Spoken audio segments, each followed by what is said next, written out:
बिस्मिल्लाहिर्रहमानिर्रहीम। सभी नाजरीन को अस्सलामु अलैकुम। नाजरीन, आज बात करेंगे कि किस तरह मक्का मुकरमा हज़रत इब्राहीम अलैहिस्सलाम की दुआ की वजह से आबाद हुआ और कैसे आज तक करोड़ों इंसान मक्का मुकरमा की ज़ियारत के लिए तड़पते हैं। नाजरीन, हज़रत इब्राहीम अलैहिस्सलाम के फ़र्जंद हज़रत इस्माईल अलैहिस्सलाम सरजमीन शाम में हज़रत हाजरा रज़ी अल्लाह ताला अन्हा के शिकम में मुबारक से पैदा हुए। हज़रत इब्राहीम अलैहिस्सलाम की बीवी हज़रत सारा की कोई औलाद नहीं थी, इसलिए उन्हें रश्क पैदा हुआ और उन्होंने हज़रत इब्राहीम अलैहिस्सलाम से कहा कि आप हज़रत हाजरा रज़ी अल्लाह ताला अन्हा और उनके बेटे इस्माईल अलैहिस्सलाम को मेरे पास से जुदा करके कहीं दूर कर दीजिए। अल्लाह ताला की हिकमत ने एक सबब पैदा फरमा दिया, चुनाचे आप पर वही नाजिल हुई कि आप हज़रत हाजरा रज़ी ताला अन्हा और इस्माईल अलैहिस्सलाम को उस सरजमीन में छोड़ आएं जहां बेआबो गया मैदान और खुश्क पहाड़ों के सिवा कुछ भी नहीं है। चुनाचे हज़रत इब्राहीम अलैहिस्सलाम ने हज़रत हाजरा रज़ी अल्लाह ताला अन्हा और हज़रत इस्माईल अलैहिस्सलाम को साथ लेकर सफ़र फरमाया और उस जगह आए जहां काबा मुअज़्ज़मा है। यहाँ उस वक्त ना कोई आबादी थी, ना कोई चश्मा, ना दूर दूर तक पानी या आदमी का कोई नामो निशान था। एक तोशा दाम में कुछ खजूरें और एक मश्क में पानी हज़रत इब्राहीम अलैहिस्सलाम वहाँ रखकर रवाना हो गए। हज़रत हाजरा रज़ी अल्लाह ताला अन्हा ने फरियाद की कि ए अल्लाह के नबी, इस सुनसान बियाबान में जहाँ ना कोई मोनस है ना गम ख्वार, और आप हमें बेयारो मददगार छोड़कर कहाँ जा रहे हैं। कई बार हज़रत हाजरा रज़ी ताला अन्हा ने आपको पुकारा मगर आपने कोई जवाब नहीं दिया। आखिर में हज़रत हाजरा रज़ी ताला अन्हा ने सवाल किया कि आप इतना फरमा दीजिए कि आपने अपनी मर्जी से हमें यहाँ लाकर छोड़ा है या अल्लाह ताला के हुक्म से, तो आपने ऐसा क्या किया।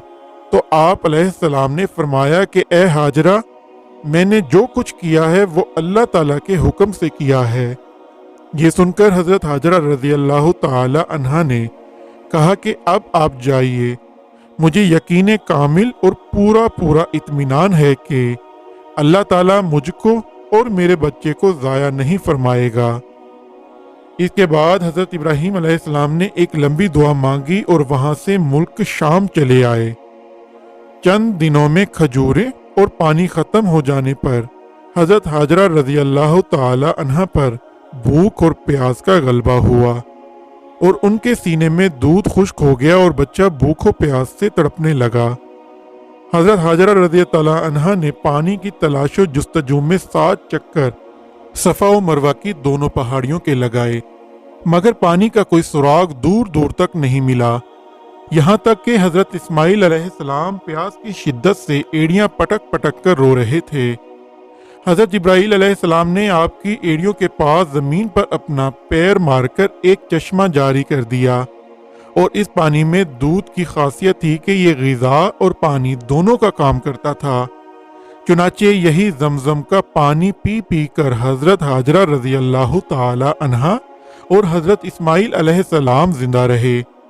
यहाँ तक कि हज़रत इस्माईल अलैहिस्सलाम जवां हो गए और शिकार करने लगे तो शिकार के गोश्त और जमजम के पानी पर गुजार बसर होने लगा।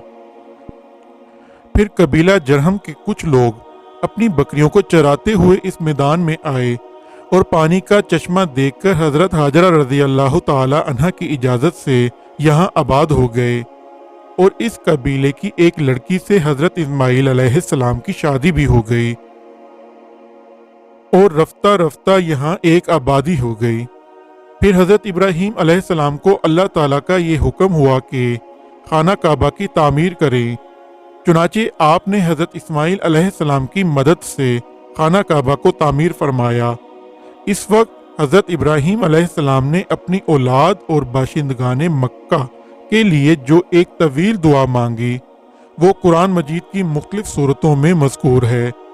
चुनाचे सूरह इब्राहीम में आपकी इस दुआ का कुछ हिस्सा इस तरह बयान हुआ है कि ए मेरे रब, میں نے اپنی کچھ اولاد ایک نالے میں بسائی جس میں کھیتی نہیں ہوتی، تیری حرمت والے گھر کے پاس اے ہمارے رب، اس لیے کہ وہ نماز قائم رکھیں، تو لوگوں کے کچھ دل ان کی طرف مائل کر دے اور انہیں کچھ پھل کھانے کو دے، شاید وہ احسان مانے۔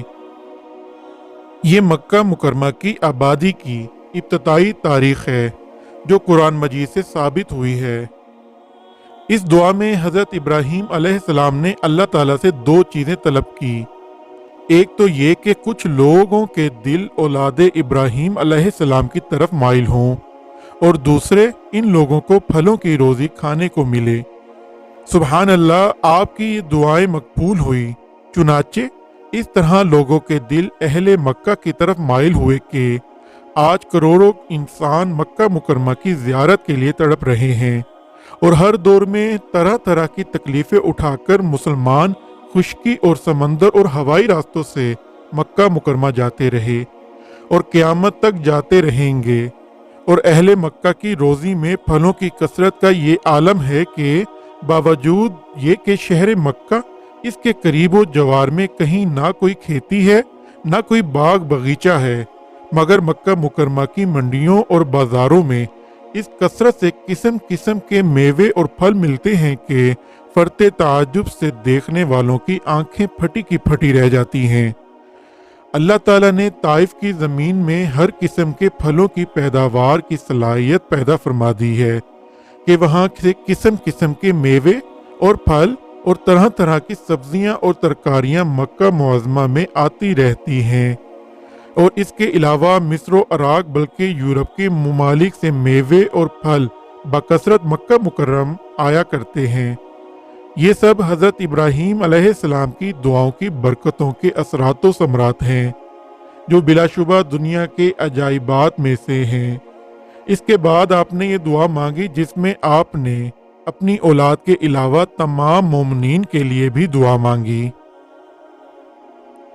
اے میرے رب، مجھے نماز کا قائم کرنے والا رکھ، اور کچھ میری اولاد کو اے ہمارے رب، اور میری دعا سن لے اے ہمارے رب، مجھے بخش دے، اور میرے ماں باپ کو اور سب مسلمانوں کو جس دن حساب قائم ہوگا۔ ناظرین، اسی دعا کے ساتھ اپنی ویڈیو کا اختتام کرتے ہیں کہ اللہ ہمیں سیدھا راستہ دکھائے، ہم پر اپنا رحم فرمائے، اور ہمارے والدین کا سایہ ہمیشہ ہم پر سلامت رکھے۔ آمین۔ اللہ حافظ۔